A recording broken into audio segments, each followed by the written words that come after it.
Critic Tom Pauline of The Guardian calls this film a substantial achievement and graced by an uncommonly distinguished score. Time Out's Trevor Johnson notes that sheer craftsmanship is the film's key strength. And James Bernardinelli says it is arguably the best motion picture ever made about the process of creation and the creator.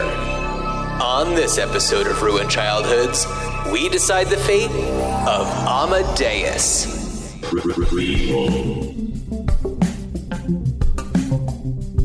Sequel.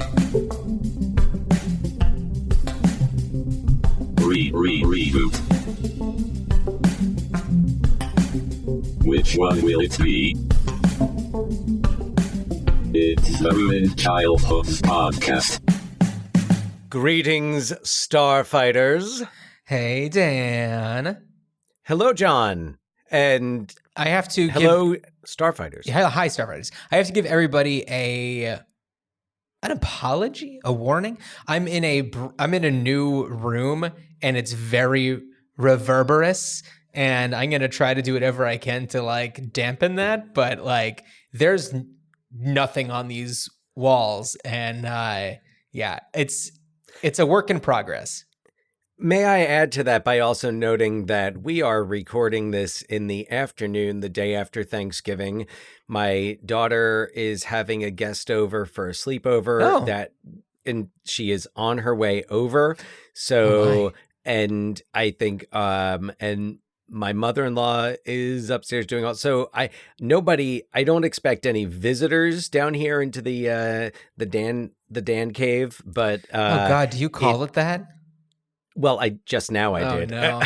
I mean, I don't call it that frequently or ever really, except for now. So, but anyway, yes. So if there's strange noises abounding now, you know why. And if there is anything strange that is not explained by either of those explanations, we will explain it further. And now for the rest of the strangeness, us talking about Amadeus. But first, a special pour one out for Stephen Sondheim.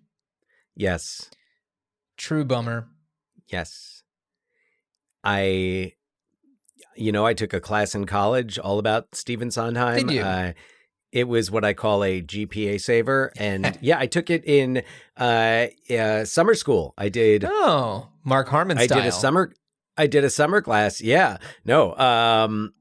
And it was very cool. It was just the music of Stephen Sondheim and what he did that set him apart, and how his craft developed, and how he tried different things throughout the year. And I have in my past life doing musical theater and acting in musical theater, had the pleasure of performing in two shows that Sondheim wrote songs for. Funny Thing Happened on the Way to the Forum and Assassins, and have fond memories of both, and definitely nerding out with the rest of the musical theater crew to different Sondheim songs, sometimes pretending to like it more than I did. As I admitted to a friend of mine who texted me and, sent me the link to the New York Times article.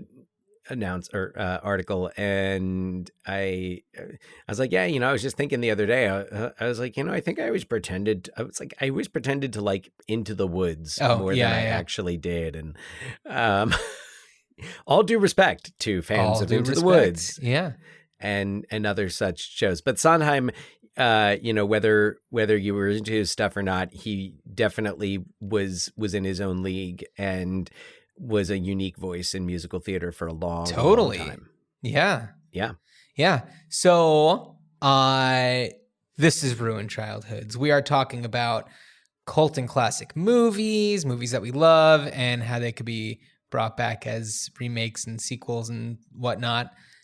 And we don't typically do things that have some sort of actual biographical elements. Amadeus is a really weird one because it is, I don't know, historical fiction.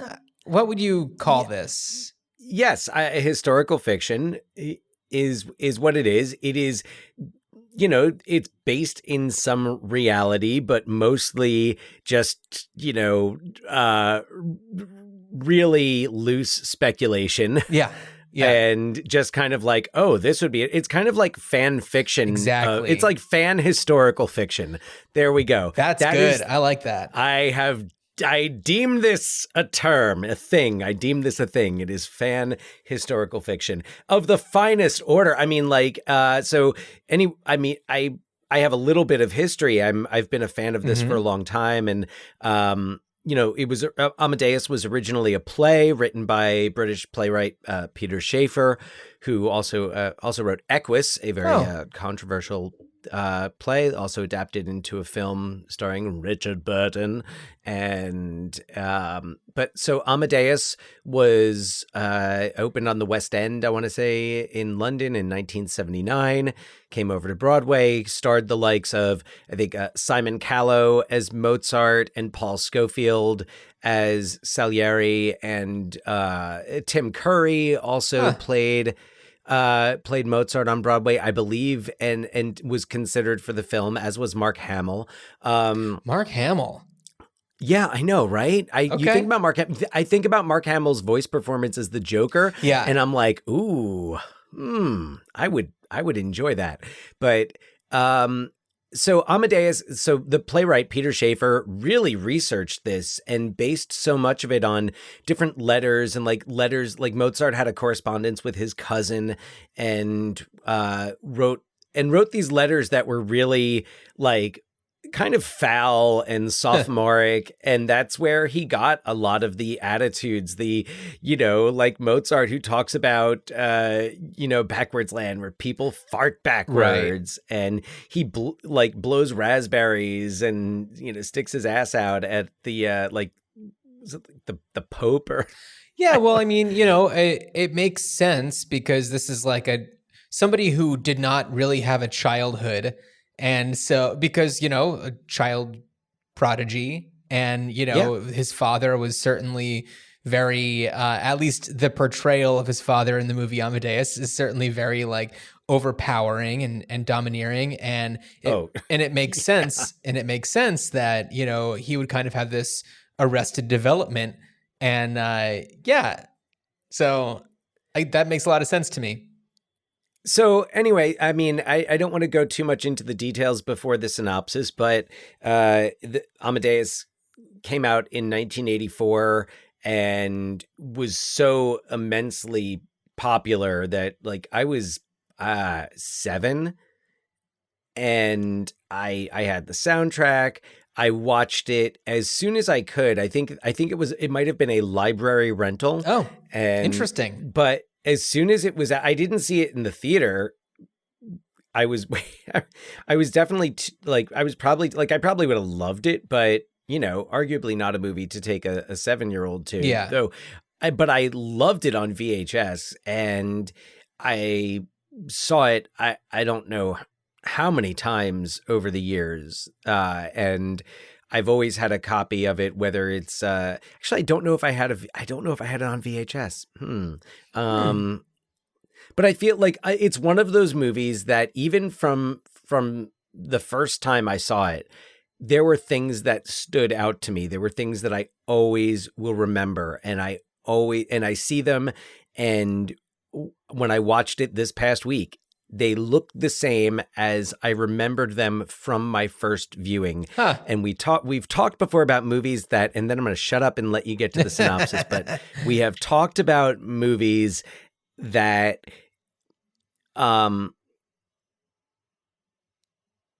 I totally lost my train movies of thought. that like left an impression on you that kind of influenced you. Is that where you're going? Or are you talking more about...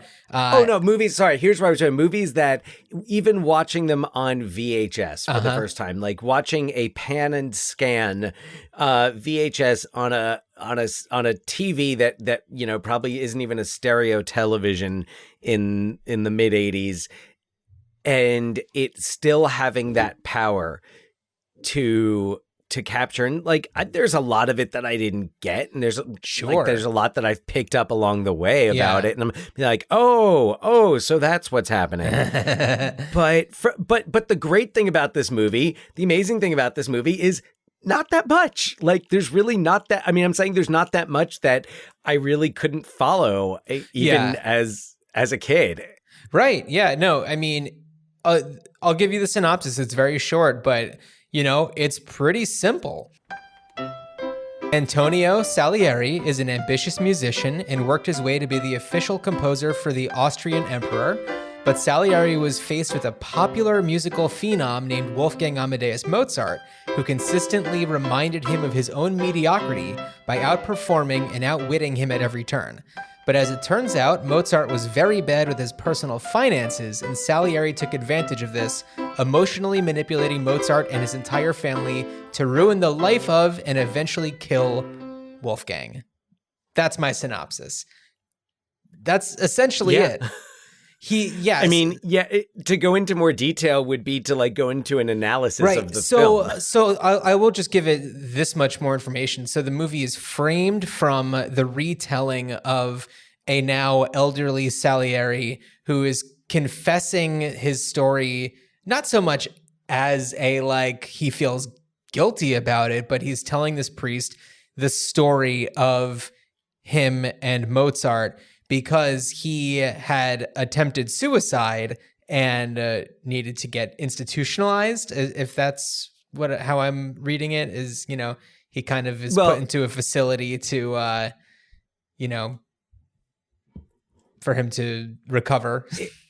And get treatment. And, before launching into just kind of what I have, I want to shout out that there's an article that I read just in doing a little light research, doing an article that was published in February 2015 by Clemency Burton Hill on BBC's culture site.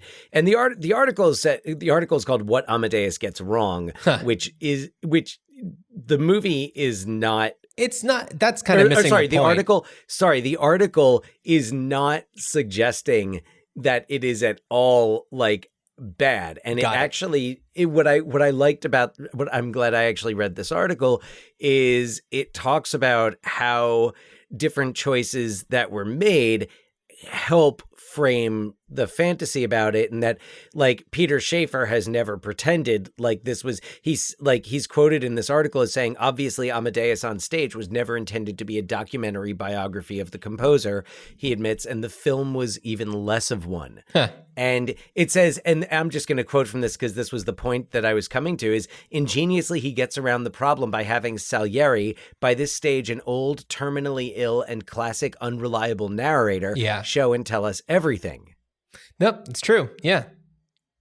And it's just one of the many, this is what I'm talking about, the nuance and what you can, as you get older and have more of an eye for things, just so much of what you notice. But, it's interesting because, the way when you're saying that, it's and then it's well, how would he know about what's going on when he's not there? And it's that's right. He hired in secret this woman to be their housekeeper and tell him everything that happens there. And totally a device that I was looking for throughout this was how he was getting pieces of the story, and that you would always see the Cynthia Nixon right in the background, or that Salieri would be there. He'd be at the vaudeville hall. Yeah, he was always around. Yeah, and it was just so genius because it all just made sense, and it's something about this movie that I love is how much it just flows, and it builds. And also, oh my God, F. Murray Abraham deserving that Oscar. I mean, F-in Murray Abraham is more like it, man. Right? And Tom Hulce is so good as Mozart, and it certainly deserved the nomination. But F. Murray Abraham, who won the Oscar over Tom Hulce, that was such a performance. And holy shit, I can't think of performances in anything that are that powerful. And that, what I was thinking about? I was thinking about how so much of and like he has a lot of screen time, but a lot of his performance is done in the narration. Yeah. And I was thinking about just the emotion in his voice and how his narration and the film are so perfectly matched together that I'm like, this is not just brilliant acting, this is brilliant voice acting. Yeah. Mm-hmm. And he puts and also, my God, the aging, not just the acting. The age, yeah, it won the Oscar for makeup, I believe. I mean, so. I know it. Yeah, it costume, as we are set reminded, design, like as we are reminded in Last Action Hero, it won 8 Oscars. Oh, it won 8 Oscars. That's right. Practice. Yeah. So. This movie killed Mozart. Yeah, so this movie, like, and what's so great is that I don't know, like Salieri. I kind of wonder if he did all of the narration kind of like in the makeup and in the costume, because like it flows so well, and in order to like get to that place where he's, I don't know, like doing that voice performance. Like to be able to like tap into that, I feel like being like in character completely would really help with that. Because like there's a lot of movies where there's narrators who you never see on screen, and it doesn't matter. And this one, you know, it does come back to him periodically, and that poor priest who's just like, oh fuck, this is crazy. I love the priest, and you brought up the priest. Another element of this film that I love is the humor. Yeah, and of course, like it gets dark as the tale continues, and we'll get to Salieri's relationship with God, which is not something I picked up as much on as a 7-year-old, but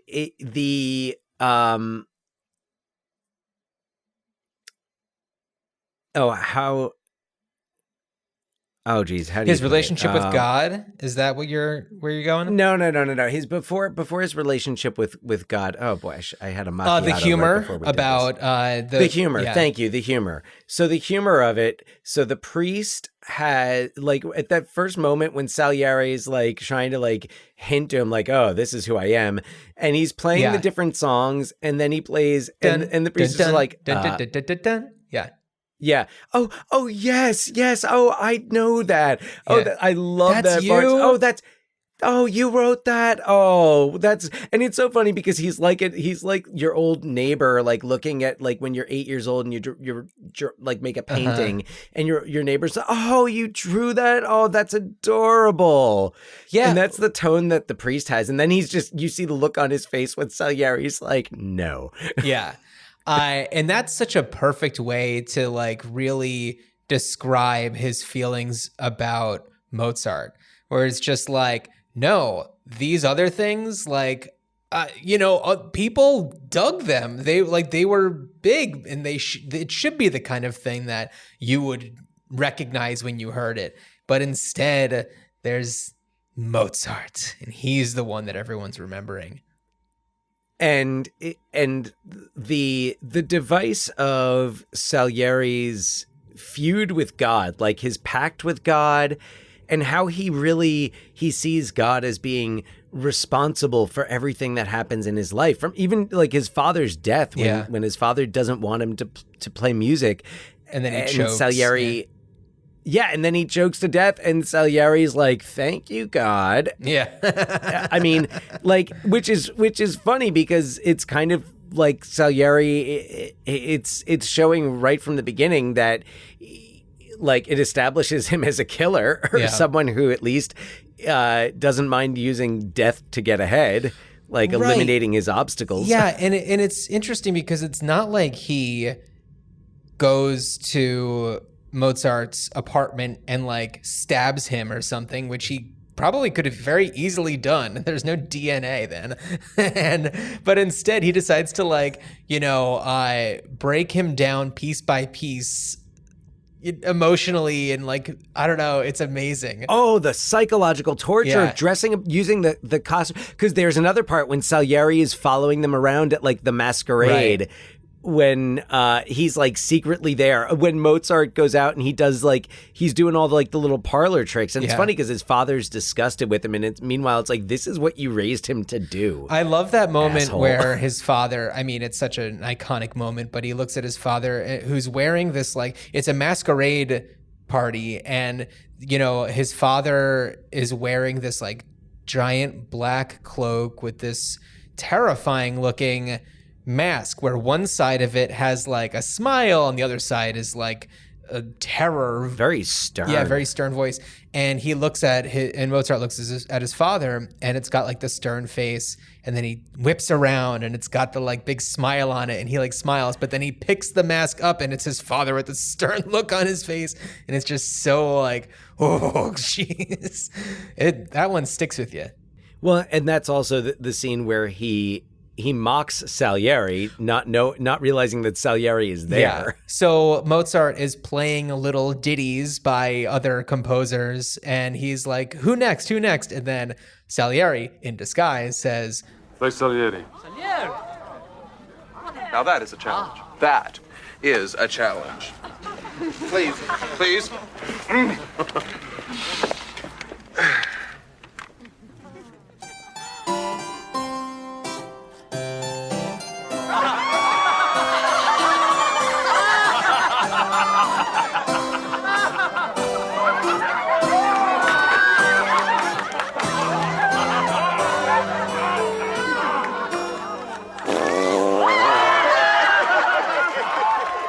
Well, he puts on this face. He like does this face, which is like this weird scowl version of F. Murray Abraham. Which also brings to mind the scene when Mozart first arrives at court. Right. And Salieri has composed a march in his honor, because this is when Salieri is still like, he's not entirely disillusioned. Yeah. He's become, this is after he happens to another part where he's there. He sneaks into the dessert room and then he hides. That's another great thing about Salieri's. I was just thinking that the Salieri's sweet tooth gets him into so much trouble. Yes, it does. So, and this is when he's in the room, and it's I think it's Stanzi that Mozart comes in with, and like he does the whole backwards. Yeah, Elizabeth Barrage, shout out. She's amazing. And Mozart does the whole backwards world thing, and you know the people even fart backwards. Yeah, he like speaks backwards, and like she has to kind of decode it and stuff. Yeah, eat my shit, he says. Like, oh my God, he's such a little child. It's great. Yeah, and then next thing you know, you hear the music, you hear Mozart's music, and he's like, they're playing my music. They started without me. And that's the moment when Salieri's like, what the fuck is happening? Well, he doesn't know that that's this person that he's heard about. Yeah. No, not until that moment. Yeah. Not until that moment. And then, I love when he's like walking around and he picks up the music, and you hear the music in Salieri's head as he's reading it. And the guy just takes it out of his hands. Yep. Mm-hmm. It's so good. Yeah. So when Mozart is officially like welcomed into Meet the Emperor, which is probably like the next day or something like that. So Salieri composed this march for him that the Emperor, played by Jeffrey Jones, dirtbag in IRL, he like is learning how to play like from Salieri, and you know he's like playing the march, and then Mozart hears it just like once, and then says like, but you know, it would be better if it was like this. And he like does the whole thing, and he like improves on it, and he's just like it doesn't even seem like he's thinking at all about what he's doing. His fingers are just flying. Well, and he's so tactless about it that he also like at a certain point he just looks at Salieri and he goes, it's pretty much the same from here on in, right?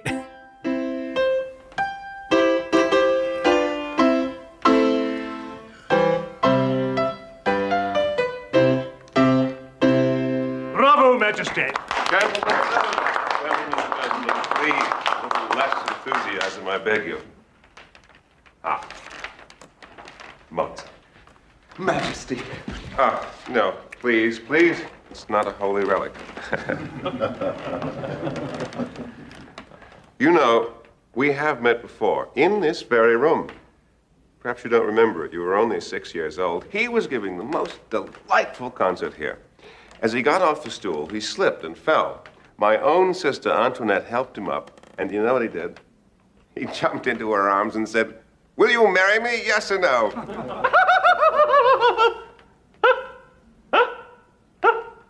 You know all these gentlemen, I'm sure. The Baron Van Swieten. I'm a great admirer of yours, young man. Oh, thank you. Kapellmeister Bono. Signore. My pleasure.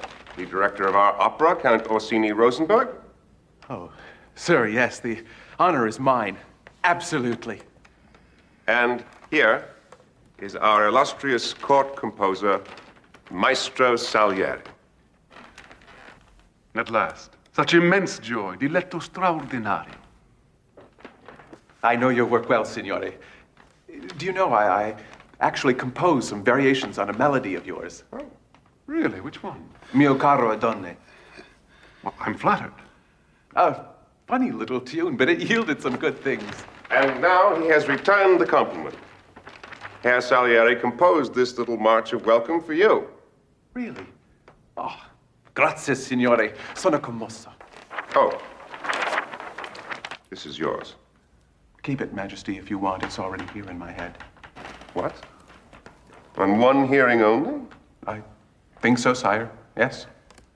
Show us.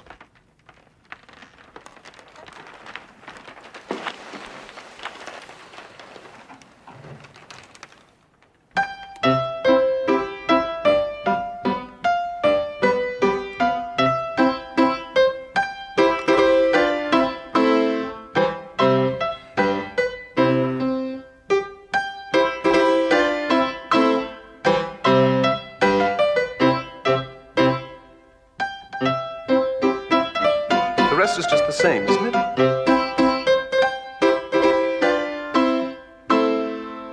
It doesn't really work, does it? Did you try? Shouldn't it be a bit more? Or this? This? Yes. Better? What do you think?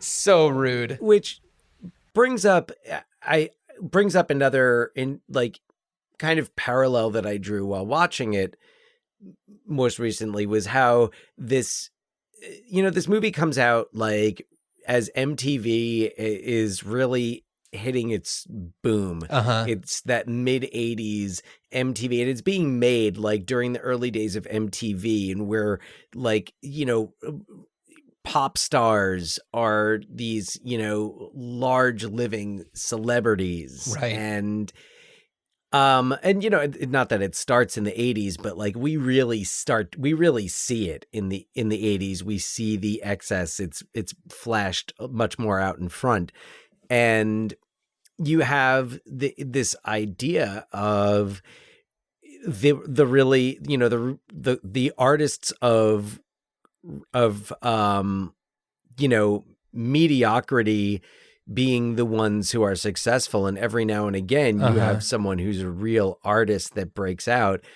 But like, especially at the part when the emperor praises Salieri's opera and says, "Oh, it's the best opera I've ever heard," it comes right after a scene where Salieri is like, the emperor's musical tastes are really simple. And it's kind of like how, the people like this 3-chord crap, like the people like this, whatever synth stuff, whatever. That's what the people like. And I was thinking about how frustrated Mozart gets when he is like, when he's talking about the marriage of Figaro. And or when he or I think it's like after the opera, like after the marriage of Figaro, and when the emperor's like, there were too many notes. And it's like I when I was watching it, I thought so much of Brian Wilson. And I was like, man, I bet you this is what Brian Wilson felt like trying to like explain Smile to like, like his father. Love. I don't know if his to Mike Love. Yeah. Well, I imagine that's exactly what I wrote in my notes, was like, I could hear Mike Love saying too many notes. Yeah, for sure. And I totally like, especially as Mozart like unravels and you think about the kind of specter of his father standing over him, and you think about Murray Wilson, Brian Wilson's kind of tyrannical father who exploited his children. Absolutely. For their talent.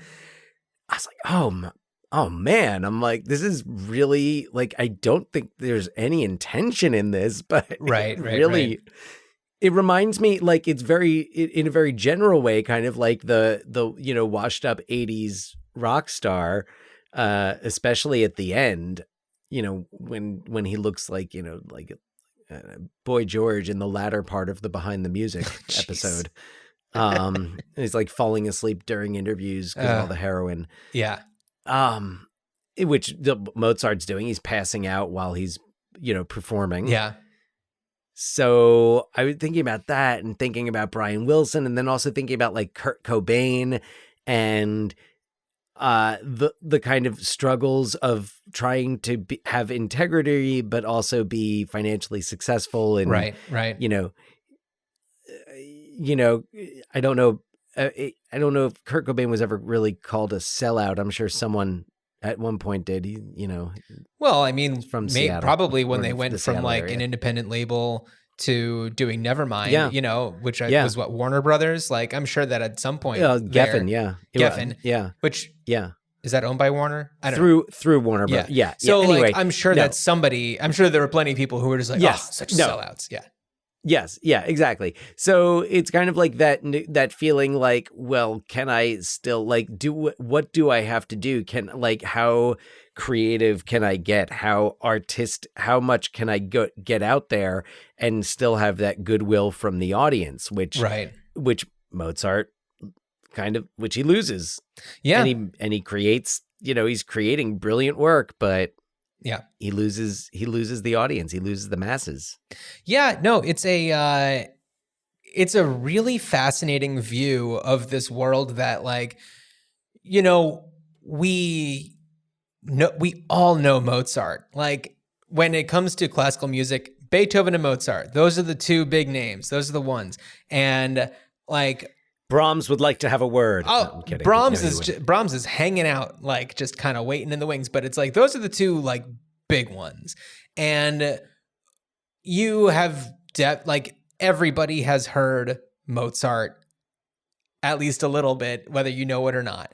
And at the time, based on this telling of his life, it's interesting to see him as somebody who's struggling and somebody who doesn't necessarily have the mainstream success that we think. I mean, it's like he does, but he also kind of like, he's struggling. Yeah. He's struggling financially. I mean, he dies. They dump him in a pit. That part is the most like, when they just take the coffin, you see the flapping side of it, and you're just like, oh, what's that? Oh, that's right. He's just going to get dumped into a pit of bodies.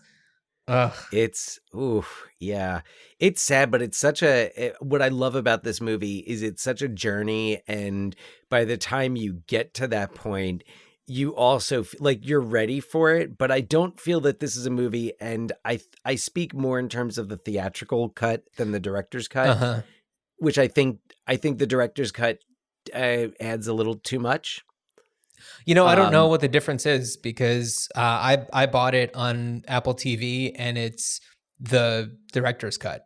So there was no other the original option. cut. I want to say that if I did have it on VHS, then what I had, in fact, I think I did, and what I had was the theatrical cut, and it moves on. What it doesn't include is the subplot when Mozart, like when the emperor's niece is coming and she needs a tutor, a music instructor, right? And and Mozart doesn't want to have to like audition for the job. He doesn't want to have to like submit work. He thinks he should just get it. So Stanzi brings his, sneaks his work out and brings it over to Salieri's. So that whole thing wasn't in the theatrical cut? No, the theatrical cut is rated PG. So this I whole was gonna subplot say, about, because I was like, there's titties in this. well, this whole thing where Salieri is basically like where she shows up with the music and she strips down, and then Salieri like calls in his service and he's like, get this hoe out of here. Yeah. Well, and that's definitely one of those moments where, because I say in the synopsis that, he manipulates Mozart and his family, because like by doing that to Stasi, he's manipulating her into like, she thinks that he has so much more control. And so like in her eyes, Salieri is more of a menacing character, and, Wolfgang doesn't know about all this stuff that's going on. And you can see it towards the end when, at one of the last scenes when she comes home and Salieri is, he was the one that was writing down the Requiem as Wolfgang was like dying and reciting it to him. And she sees him and she's just like, get the fuck out of my house, you monster. Yeah. Well, and so like that's got that edition, which is the most noticeable edition. I actually think that does make sense. There are other little things that are thrown in that I feel like are just kind of like solidifying a point, and I can't think exactly what, but that's the one that really stands out because it was like, and I mean, I remember because when I was 7 and I was watching it and there are those dresses that reveal quite a bit of bosom. Oh yeah. And I thought, well, there's partial titties in this, the but top not part, not in their entire titty. And I apologize. I remember them watching the director's cut and thinking, oh, okay. the bottom part. Right. So there we go. Now we know what the Yeah, right. All right. So yeah. It's just such a unique and like masterful film. It's amazing. It's really, really amazing. I mean, yeah.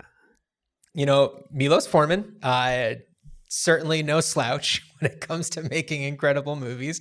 And this is, in the top, 2? I mean, Cuckoo's Nest, I think, depends on what you're in the mood for, but probably equally as brilliant. But, I think that the source material for this one, the play certainly gives it I don't know, just like it really bends your mind into thinking like, what if? Like, I don't know. It's so cool. The play, have you ever seen? No, I haven't. No. Okay. So, I have a copy of it. Not for directing at high school, but just like I found it in a used bookstore one day and was like, I wouldn't mind having this. Right. And I worked. So when I was in college at Mason Gross School of the Arts, my freshman year, I was there for acting, but like we learned how to work, different aspects of crew. And I worked crew for a production of Amadeus. Oh.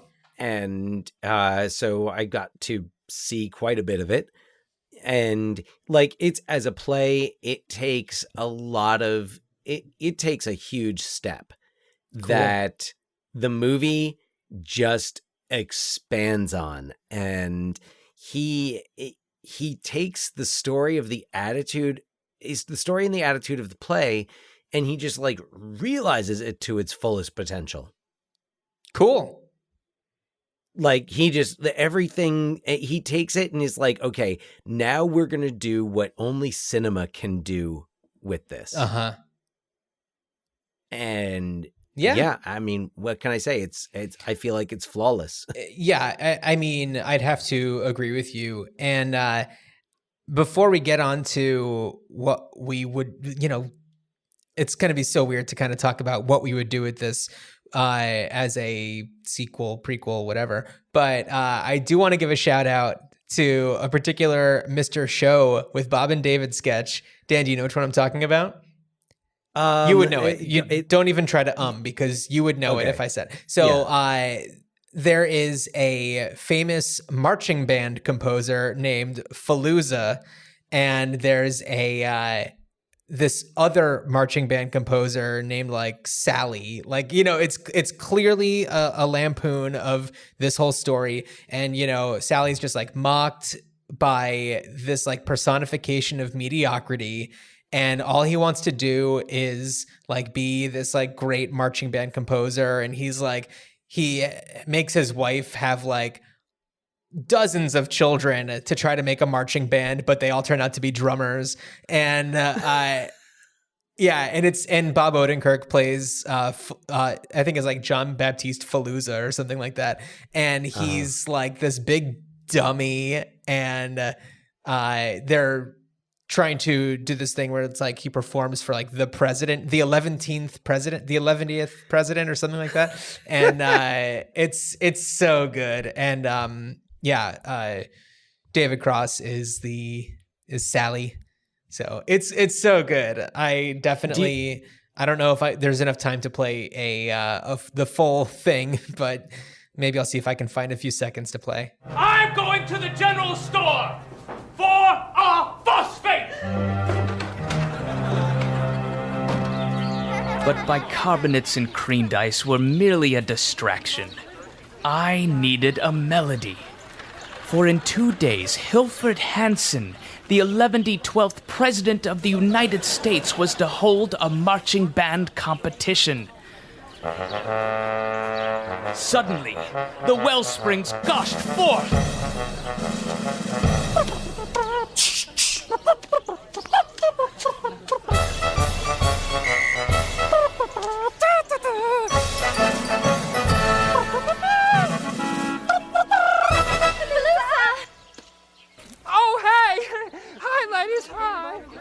But lo, 'twas not from me. Rather it sprang from that amorous rogue Fallujah. Hey, Sally, what's up? Fallujah. Hello, ladies. What was that melody you were humming a moment ago? I don't know, nothing. Why? I wrote it down in case you wanted it. Why would I want that old thing when I can have this?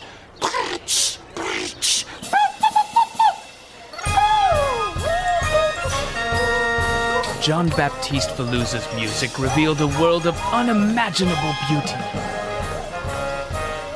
Was this God and the angels conversing? Or was it the devil? Or was it God and the devil interrupting each other?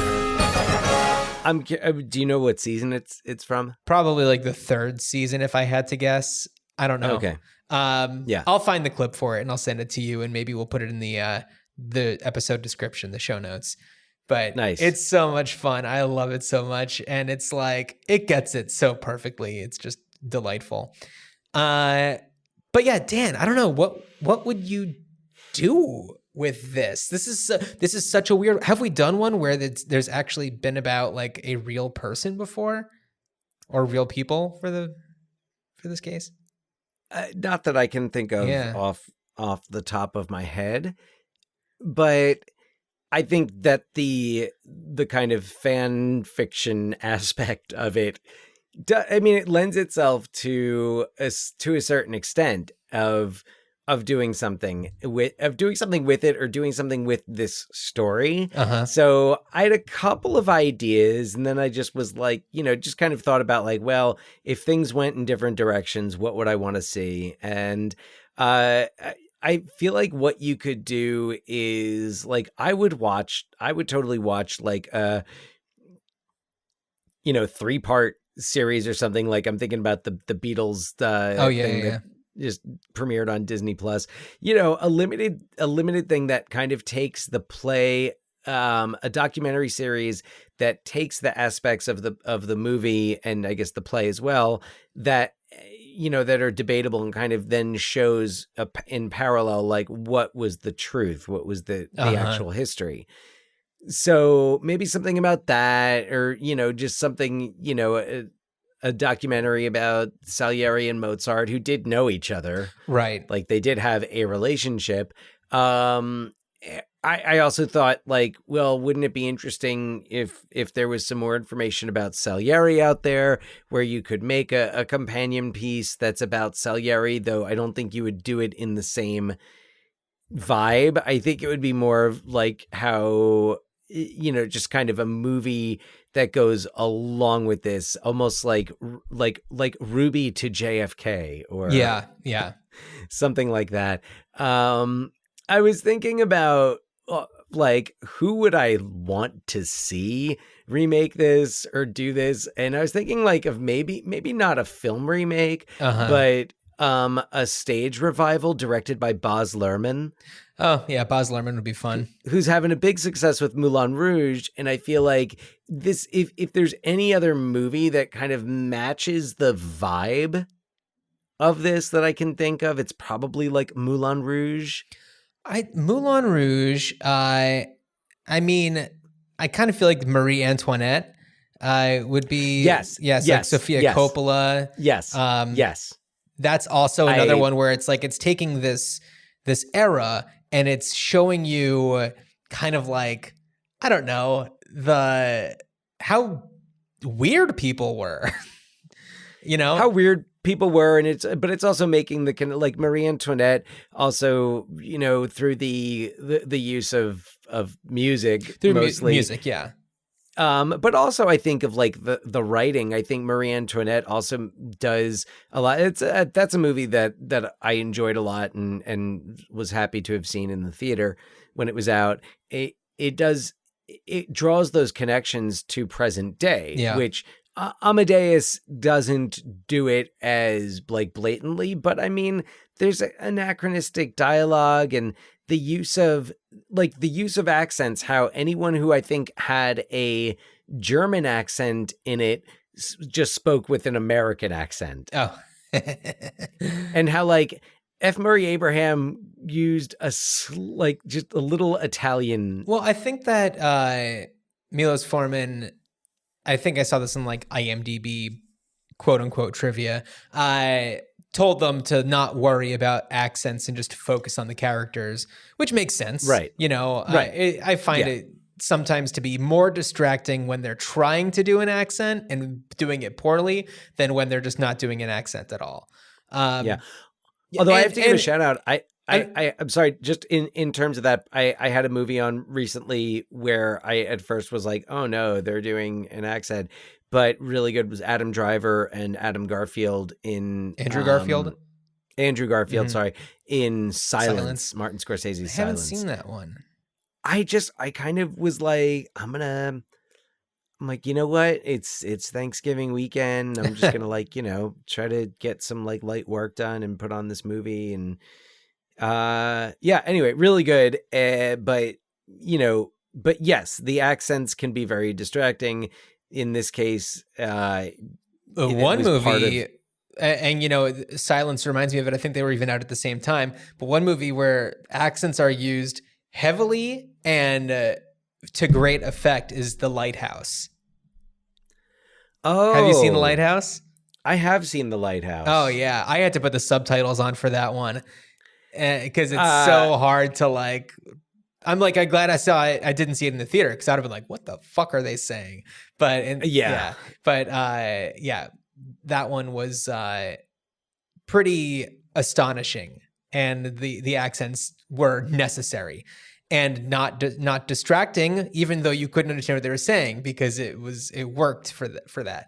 You understood what you needed to understand because the acting was so good. But what I was going to say is that in Amadeus, Tom Hulce is so like, at the beginning, you're just like, huh, okay, just like very American accent, but you forgive it very quickly. And then once he gets into laugh the first time, that very silly, like Mickey Mouse laugh, it's just like, oh, something is going on here. This is interesting. And you just, everything about it then just makes sense.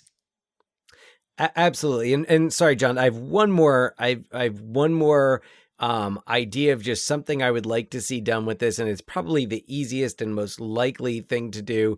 I would love to see a 4K remastered screening with a live orchestra. Oh yeah, absolutely. Or even not with a like I would love to go see just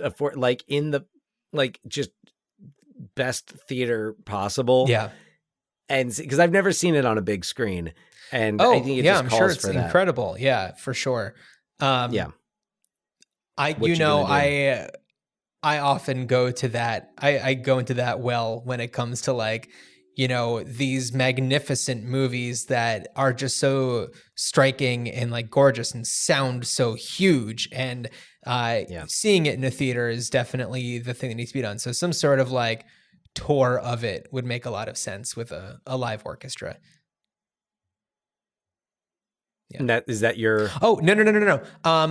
The only thing that I was thinking though is that what maybe wouldn't work as well with the live orchestra is because there's so much music that's being performed as part of the scenes that might not work. But I was thinking about that as well. So that was why maybe just like just badass re-release. Yeah. Like if the Cinerama in Seattle was still open, or I'm like, I just want to go see it on a big screen with awesome sound.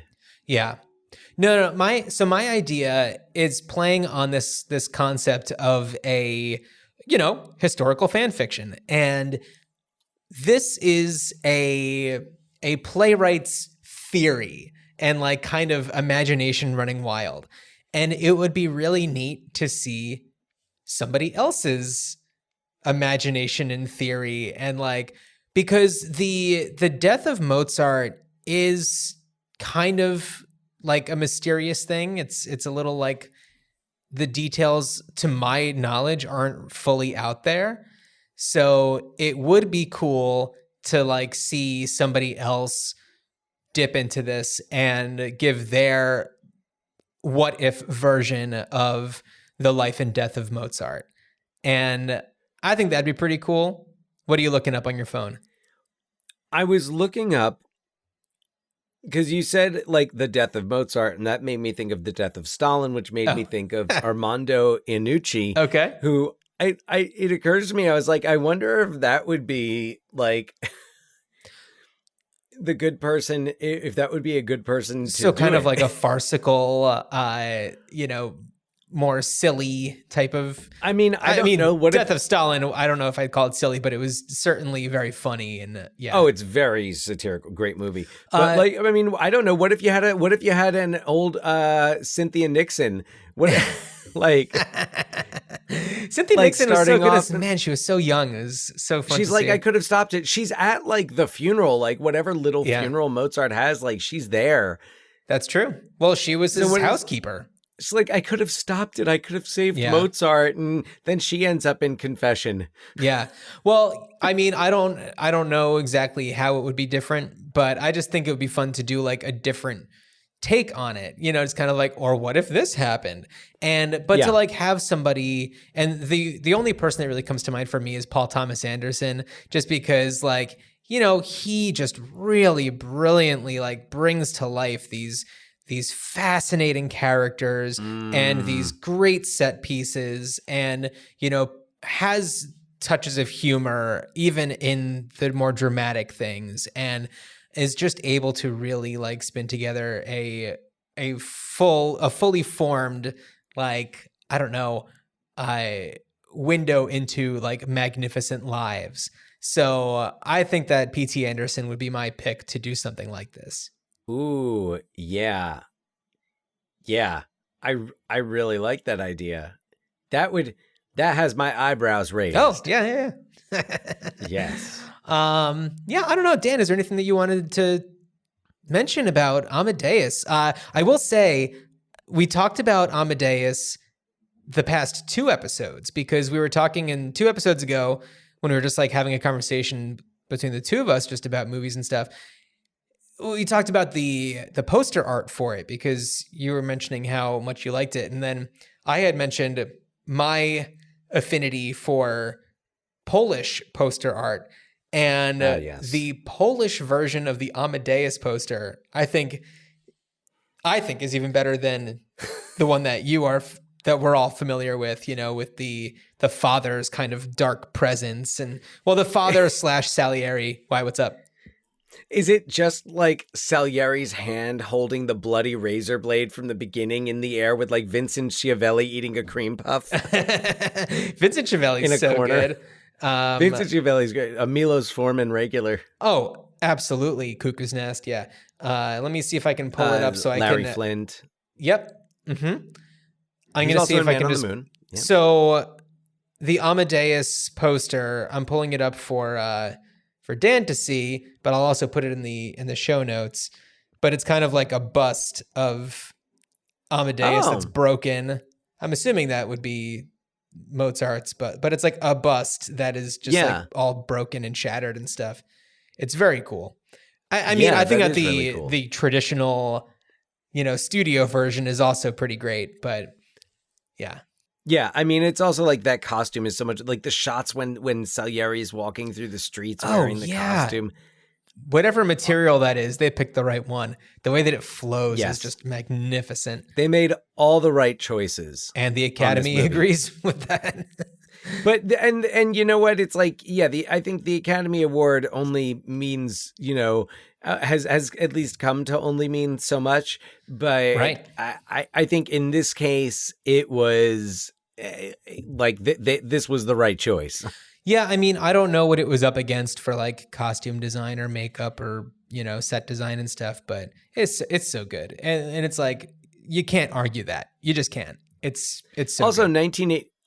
It's kind of like the movies of the best movies of 1984, like the most memorable movies of 1984 are not the Oscar movies. They're the Karate Kid, right. Ghostbusters, Last Starfighter. That's true. Yeah, I could go on and on. So one thing that I was thinking about while watching it this past week was that, at the time there was another director who was very active that I thought would have been a really interesting person to do this, and that's Stanley Kubrick. I think that he would have put together an incredible version of this. And I feel like had he not done Barry Lyndon. Right. And I think that's why I was thinking about it, because of like the lighting and, which Barry Lyndon was famous for how it was lit and stuff. They invented cameras for it. Yeah, exactly. Yeah. So like, I think you might have a good point that would have been a reason for him not to do it. But I don't know. I think that like, I would be interested to have seen what kind of spin he would have put on it. I mean, I'm a huge. I stand. I'm a huge Kubrick fan. Yes. And yeah, I mean, this is Amadeus, one of my favorite movies of all time, and I love Milos Forman's take on it. Yeah. And yeah, but no, I would definitely. If there's like, there's a Kubrick cut of this. Yeah. What? So Dan, why don't we tell everyone what we're doing on our next episode? John, our next, I feel like we talked this one up as being kind of a challenge. I feel like our movie for our next episode is more of a challenge. It's more of a challenge because I don't know what you do. This is a tough one, and I'm already struggling with it. But knowing that next week we are going to be doing 1995's, or not next week, next episode, we are going to be talking about 1995's Tommy Boy. Yeah. And knowing that Chris Farley is sadly no longer with us. Yep. It's nor is Brian Dennehy for that matter. Well, he wasn't with us for most of Tommy Boy. Well, that's true. Anyway, it's a challenge, but it's a challenge that I look forward to taking on. Yeah, I'm excited about it. It is such a classic, mid-90s Lorne Michaels production. The Chris Farley of it aside, it is a fantastic, super fun movie, and I'm excited to talk about it with you. Yeah, absolutely. Yeah. Well, Dan, as you are dumped into a mass grave with unnamed sacks of bodies, I wish you a good journey. Good journey.